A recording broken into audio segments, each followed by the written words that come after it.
یەکەمی گفتوگۆکانمان دەست پێ دەکەین دیارە ئەمڕۆ 22 ساڵ بەسەر هێرشەکەی 11 سپتەمبەر تێپەڕێت کە ئەمە کاریگەری لە کاتی خۆیدا بە شێوەیەکی گشتی لەسەر وڵاتانی ڕۆژهەڵاتی ناوەڕاست و پرسی تیرۆر و واروها ئەوروپا بەجێهێشتووە. جا لەو کاتەوە تا ئێستاش ڕەنگە کەم تا زۆر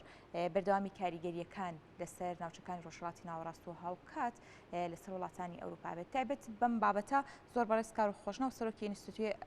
توێشینەوەی ئەمریکی کوردی ڕاستەوخۆ لە ڕێگەی سکایپەوە لە هەولێرەوە لەگەڵمانە. کاک کارۆخ سپاس بۆ ئامادەبوونی بەڕێستان. هەڵبەت ئەمڕۆ 22 ساڵ تێپەڕ دەبێت بەسەر هێرشە تیرۆریستیەکەی 11 سپتەمبەردا کە کاریگەری زۆری لەسەر سیاسەتکردن هەروەها پرسی تیرۆر بەجێهێشت. دوای 22 ساڵ تێپەڕبوون بەسەر ئەم ڕووداوەدا دەکرێت بڵێ کاریگەریەکانی بە ئێستاشەوە بەردەوامی هەیە؟ بەڵێ بەیانی باش خاتو میرەبان و سڵاو لە بینەرانی بەڕێزی کورسات. دیارە بە دڵنیایی ئەوە 11 سپتەمبەر وەرچەرخانێکی گرنگ بوو لەسەر ئاستی جیهان و بەگشتی و بەتایبەت لەسەر ئاستی ڕۆژهەڵاتی ناوەڕاست، چونکە 11 سپتەمبەر کاریگەری ئەوەندە زۆر بوو دەتوانین مێژوو دابەش بکەین بەسەر مێژووی بەر لە 11 سپتەمبەر و مێژووی دوای 11 سپتەمبەر و بەتایبەت بۆ ڕۆژهەڵاتی ناوەڕاست ئێمە خۆمان نەزانین کە ئەم کاریگەریەکانی شەڕی تیرۆر هەتاوەکو ئێستاش بەردەوامن و لێکەوتەکانی بەردەوامە و لە ئەنجامی هێرشەکانی 11 سپتەمبەر ئەمریکا جیهانی دابەش کرد بەسەر دوو بەرەیە خاتو میهرەبان، بەرەی تیرۆر و بەرەی دژی تیرۆر. دیارە ئەمریکا هاوپەیمانەکانی لە بەرەی دژی تیرۆر هەبوون و هاوپەیمانێکی گەوری پێکهێنا بۆی کەوا بتوانێت گروپە تیرۆریستەکان لە ڕێک و ڕیشە دەربێنێ و دەرەنجامی ڕووداوەکانی 11 سپتەمبەر بوو کەوە ڕژێمی ئەفغانستان سەرەتا لە ڕووخا و دواتر ڕژێمی بەعس لە عێراقا ڕووخا و بۆیە دەڵێن ئەمە وەرچەرخان بوو بەتایبەت بۆ گەلانی عێراق و بەتایبەت بۆ ئەم ناوچەیە، چونکە ڕژێمێکی دیکتاتۆری وەکو سەدام حوسێن لە 2003 دەرەنجامی ڕووداوەکانی 11 سپتەمبەر بوو کە وەکو ریاکشن و وەکو کاردانەوە ئەمریکا ڕژێمی سەدامیشی ڕووخان، چونکە پێی وابووکەوە ڕژێمی سەدام بەرەیەکی گرنگی تیرۆرە و پاڵپشتی لە تیرۆر دەکا، بۆیە ئەم ڕژێمەشی ڕووخان و تاوەکو ئێستاش خۆت باست کرد کاریگەریەکانی بەردەوامە و شەڕی تیرۆریش بەردەوامە و هەتاوەکو ئێستا ئەمریکا نزیکەی 3 تریلیۆن دۆلاری لە شەڕی تیرۆرە سەرف کردووە و نزیکەی 7,000 سەربازیشی لەسەر ئاستی عێراق و ئەفغانستان کوژراوە و پێم وایە کە ئەمە دوور و درێژترین شەڕی مێژوویی بووە کە تاوەکو ئێستاش بەردەوامن و ڕاستە ئەو کاتە قاعیدە بەرپرسیارەتی هێرشەکانی 11 سپتەمبەری لە ئەستۆ گرت و لە دەرەنجامدا ڕژێمی ئەفغانستانیش ڕووخا، بەڵام ئێستا دەتوانین بڵێن ڕێکخراوی قاعیدە لاواز بووە، بەڵام ڕێکخراوی تر و ڕێکخراوی تیرۆریستی تر لە فۆرمی ترە سەریان هەڵداوە وەکو داعش و وەکو ڕێکخراوی تر لە لێرە و لەوێ لە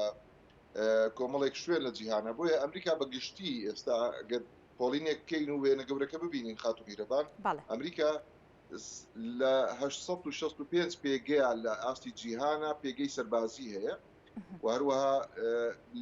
هاوپەیمانێتێکی هەیە بە ناوی هاوپەیمانێتی ڕوبەڕووبوونەوەی تیرۆر کە نزیکەی 7 وڵاتن و هەروەها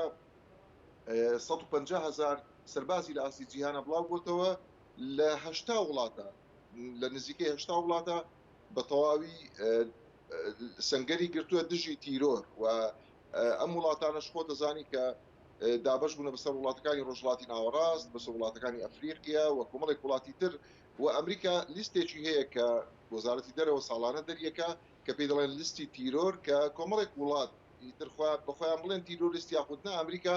لە دەیانخاتە لیستی تیرۆرەوە و لە کوردستان و عێراقیشە خۆ دەزانی بەتایبەت چونکە ڕێکخراوی ئەوەی کە پێیان دەگوت دەوڵەتی ئیسلامی عێراق و شام لەم ناوچەیە سەری هەڵدا لە عێراق و سووریا و بەڕاستی عێراق و هەرێمی کوردستانیش یەکێکە لەو وڵاتانی کەوا لە بەرەی دژی تیرۆرن و لە سەنگەری ئەمریکان و هاوپەیمان لەگەڵ ئەمریکا و وڵاتانی هاوپەیمان دژی تیرۆر. باشە کاکارۆ خەڵبەتە لە وەکو باسی دەکەیت کە لە دوای 11 سپتامبەرەوە مێژوو دابش بووە وهروەها وڵاتەکانیش بەبەری تیرۆر و وەربەربەری دژی تیرۆر بوو بە شێوەیەکی گشتی ئەگەر باسدا هەوڵەکانی ئەمریکا بکەین بۆ ڕووبەربوونەوەی تیرۆر بە تایبەتی لەم دوایانەدا دەکرێت بڵێ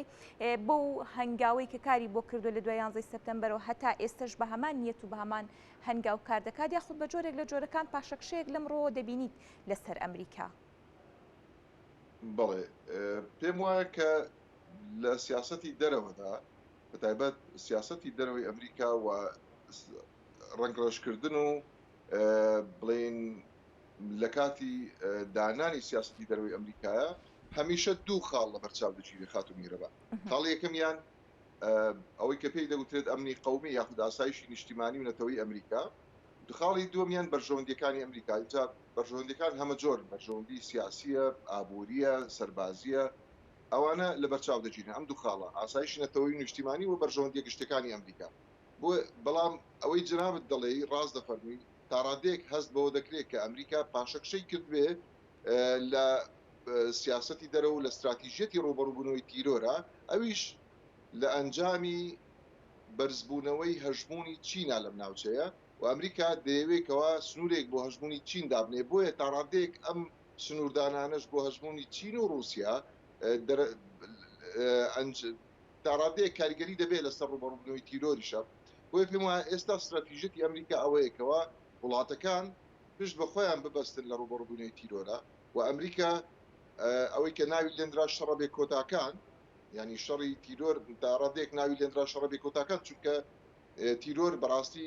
پرۆژەیەکی تەنها سەربازی نییە تا کوتێک بشتێ بەڵکو پرۆژەیەکی ئایدۆلۆژیشە و لە ڕووی ئایدۆلۆژیشەوە کاتێکی زۆری دەوێت تاوەکو بڵین ڕوبەڕووی تیرۆر دەبێتەوە. بۆیە ئەمریکا ئێستا زیاتر پشت دەبەستێ بە هاوپەیمانەکانی و ئەو وڵاتانە دەبێت خۆیان ئاسایش و ئەمنی خۆیان دابین بکەن و ئەمریکا ئەم سیاسەتەی گۆڕیوە کە پێشتر سەربازی خۆی بێنێ بۆ نمونە لە عێراقا بە کوشتی بدا یاخود لە شوێنی ترە. بۆیە دەیەوێت ئەم وڵاتانی کە تا ڕادەیەک تیرۆری تێدا بووە پێشتر و ئێستاش ڕەگوڕیشەی تیرۆری تێدا ماوە دەیانێت ئەو وڵاتانە پشت بەخۆیان بەستن بۆ چونکە ئەمریکا خۆی دەیەوێت کلاب کاتەوە بۆ ڕوبەڕووبوونەوەی هەژمونی چین و نێڵێکەوە چین لەوە زیاتر ببێتە ڕکابەری و بەڕاستی چینیش بۆتە وڵاتێک کە ئێستا تا ڕادێکی زۆر نەک هەر تەنها لە ڕووی ئابووری بەڵکو لە ڕووی تەکنۆلۆژی و لە ڕووی سەربازیش بۆ تەڕکابەرێکی سەرەکی ئەمریکا. باشە کاکار و خەڵبەتە باسی دەکەی کە ڕووداوەکان یاسی سپتامبەر کاریگەری هەم لە ڕووی سیاسی هەم لە ڕووی سەربازی و هاوکات لە ڕووی ئابووریشەوە هەبووە ئەگەر هەتا ئێستا کاریگەریە بەردەوامەکانی بە تایبەتر لە ڕووی سیاسیەوە باسکەین دیاریترین ئەو کاریگەریانی کە بە ئێستاشەوە بە دیاریکراوی هەستی پێکرێ و بەردەوامێکی ئیزاڵی هەیە بەسەریدا کام کاریگەری سیاسیە بە دیاریکراوی؟ بەڵێ دیارە کاریگەری سیاسیەکانی بەڕاستی زۆرن و دەبینین کە هەتا ڕادەیەک دوو ڕژێم بە تەواوی گۆڕاوە و ڕژێمی تریش بڵێن ترسیان لێ نیشتووە. بەڵام ئەگەرچی ئەمریکا لە ڕووی سیاسیەوە لە ئەفغانستانە پاشەکشەی کرد و دوای 20 ساڵ لە دژایەتیکردنی تیرۆر ناچار بوو کە ئەم دەسەڵاتی ئەفغانستان و ئەم ناوچەیە بداتەوە دەستی ئەو لایەنەی کە بچوتنەوەی تاڵیبان بوو کە 20 ساڵ دژایەتی کرد. بەڵام لە نەتیجەیە ئەمە وای کرد لە ڕووی سیاسیەوە دڵڕاوچێ دروست بێ لەلایەن هەندێک هاوپەیمانانی ئەمریکا کە بۆچی ئەمریکا پشت لە ئەفغانستان دەکا بۆچی دژی ینی تاڕادەیەک بێمتمانەیەک لە ئارادا بوو کە وای کرد کە ئەمریکا هەست بکە بەوەی کە هاوپەیمانەکانی دڵنیانی لە هاوپەیمانەتیان لەگەڵ ئەمریکا دوای پاشەکشەی لە ئەفغانستان. بۆیە پێم وایە کە ینی ئەمریکا ویستی دڵنیاییەک دات هاوپەیمانەکانی و لە ڕووی سیاسیەوە دڵنیان بکاتەوە کەوە ئەمریکا پشت لە هاوپەیمانەکانی ناکات. بۆیە هەتا ئەم ئاڵوگۆڕی هێزەکان و ئەم گۆڕانکاریکەوە لەم ناوچەیە ڕوویدا لە ماوەی ڕابردوو ئەمە زیاتر وەکو دڵنیایی یەکێک لە ئامانجەکانی دڵنیاییدان بوو بە هاوپەیمانانی ئەمریکا کە ئەمریکا بۆ نمونە ڕۆژهەڵاتی ناوەڕاست چۆل ناکات بۆ نێارەکانی بۆ ئێران بۆ رووسیا بۆ چین و ئەمریکا ویستی کە ئەو پەیامە بگەێنێت کە ئەوان لە ڕۆژهەڵاتی ناوەڕاست بە شوێنێکی استراتیژی و بە قوڵایی استراتیژی خۆیان دەبینن بۆیە بە هیچ شێوەیەک ئامادەنین دەستبەرداری ڕۆژهەڵاتی ناوەڕاست بن و پێم وایە بەڵام ئەمەش خاتو میرەبان بەڵێ دەگەڕێتەوە سەر وڵاتەکان خۆیان ئەو وڵاتانە تا چەند دەتوانن گۆڕانکاری بکەن لە سیستەمی سیاسی لە عقلی بەڕێوەبردن لە چاکسازی لە دروستکردنی ئەم سیستەمەیکەوە یەکانگیر بێ لەگەڵ ئەم هەژمونە جیهانی کە جیهان بەرەو دیموکراسی دەڕوا بەرەو ڕێزگرتن لە مافی مرۆڤ دەڕوا بەڵام تۆ ئەگەر نمونەی وڵاتێکی وەکو ئەفغانستان بینی و ئەوە خەڵکەکەی خۆی نەیدەویست کە ئەم گۆڕانکاریانە بکە نەیدەویست کەەوە وڵاتێک لەسەر بنەمای دیموکراسی و مافی مرۆڤ دامەزرێنێ نەیدەویست کە دیموکراسیەت بەرقەرار بێ بۆیە خەڵکەکەی خۆیان تاڵیبانیان دەویست دوای ئەمریکاش ناچار بوو کە بەجیان بڵێ کە خۆیان مادام تاالبانیان دەوێت با لەگەڵ تاالبان باشە هەڵ بکەن کاکار ئەم ویستە بۆ عێراق چۆنە ئەم ویستە بۆ عێراق چۆنە عراق بارودۆخەکەی جیاوازە هەم لە ڕووی جیۆپۆلۆتیکەوە پێگەی جوگرافی عراق جیاوازە و هەم لە ڕووی سیاسیشەوە ئەگەرچی عراقیش نەبووتە ئەو نمونەیەکەوە ئەمریکا خەونی پێوە دەبینی کە لە 2023 لە دوای ڕووداوەکانی 11 سپتەمبەر هات عراق ڕژێمی عراقی گۆڕی بەو نیەتەی بەو ئامانجێکەوە عراق ببێتە عراقێکی دیموکراسی فرەیی فیدرالی و بڕێز لە مافەکانی مرۆڤ بگرێ و بتوانێتەوە ببێتە نمونەیەکی جوان بۆ ئەم ناوچەیە بەڵام خۆتەزانی کە ئەم عراقی کە ئێستا هەیە بەڕاستی بەداخەوە عراقێکە کە خاوەن سەروەری خۆی نییە و دەستێوەردانی دەرەکی دەستێوەردانێکی زەقە و گۆڕپانی سیاسی بۆتە گۆڕپانی سیاسی عراق بۆتە گۆڕپانی یەکلاکردنەوەی ململانەکان پێشتر هەتا هێزەکانیش لە عراقا ململانەکانیان لە ڕێی پرۆکسیەوە لە ڕێی ئەو هێزانەی کە بە شێوەیەک لە شێوەکان بڵین بەکرێ گیراوی دەرەوە بوون ئەگەر بشێ بڵین ئەوان لەڕێی ئەوانەوە ململانەکان یەکلا دەکرانەوە بۆیە سیادەی عراق و سەروەری عراق و پرۆسەی سیاسی لە عراق بەدەر نییە لە کاریگەریەکان و لە هەژمونی وڵاتانی دراوسێ و خۆتەزانی ئەگەر ئەوە ڕوون و ڕاشکاوە کە ئێران و تورکیا بەتایبەت و خودی ئەمریکاش کاریگەری زۆر لەسەر گۆڕپانی سیاسی عراق هەیە و ئەوانە نیان هێشتووە ئەم کاریگەریانە کە عراق خاوەن سەروەری بێ ئەوە یەک دوو ماڵی شیعە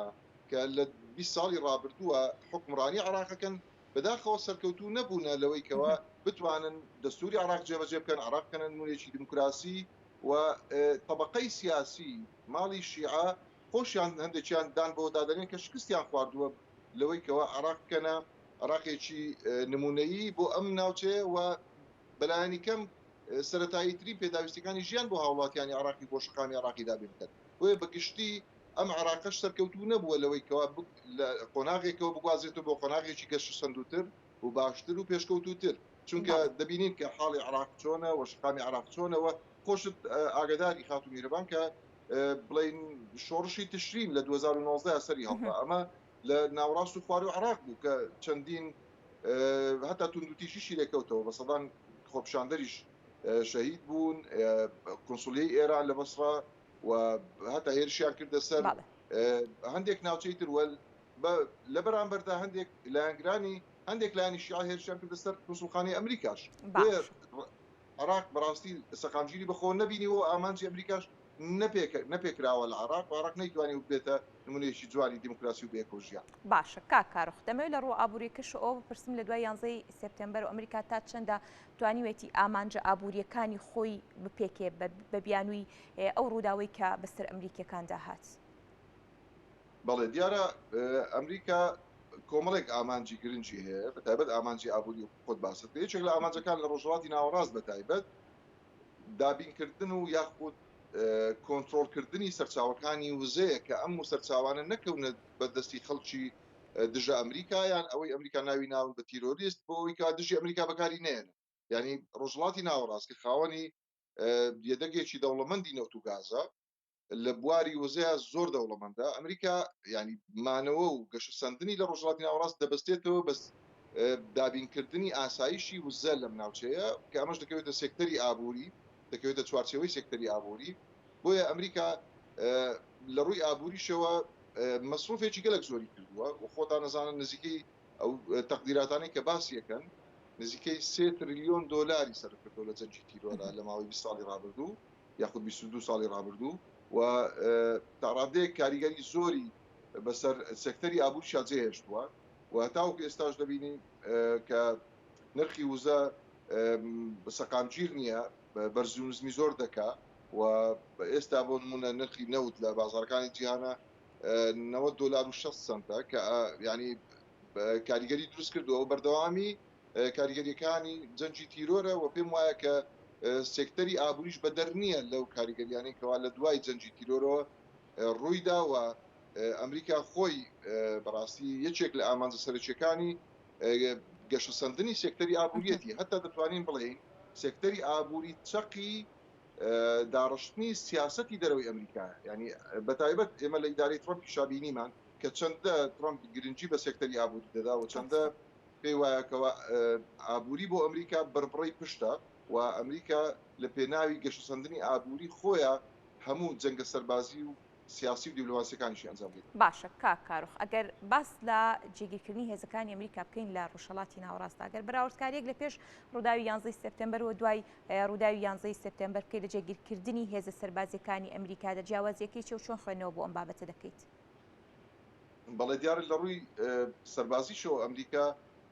سنگەری خۆی زۆر فراوان کردووە.